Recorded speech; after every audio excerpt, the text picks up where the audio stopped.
Hi everyone, this is Tiffany and today I'm going to be showing you how to remove your dip powder when you use the aisle 21 peel off base.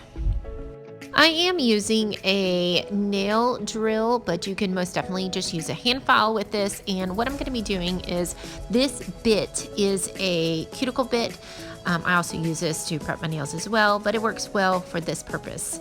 And I'm just going to go around the side walls, around my cuticle, and then on the very tip of my nail. Now I am going on top of this dip right here, and all I'm doing is just thinning it out.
Okay, so I'm just gonna brush off here and I'm gonna be getting my 180 nail file, and I'm just gonna be doing one side of my nail, and then I'm taking like a cuticle pusher pin and getting in between the dip color and my clear. So I'm right there, I'm in between, and then it just pops right off.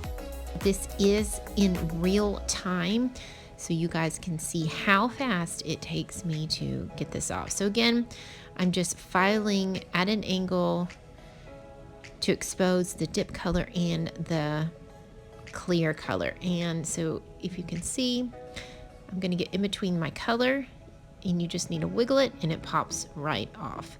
Now, I do wanna say that this nail dip has been on for a week, and I had no issues at all with it coming off. And I do have a tutorial on how I do my peel off base, so be sure to check that out on YouTube as well. So again, just getting in between the dip color and my clear base, just like that.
So now all I need to do is do a little fill and reapply, and voila, we'll have our new set here in just a few moments. Okay, guys, be sure to like and subscribe. Let me know if this peel off base works well for you, and we will see you guys on the next one. Bye.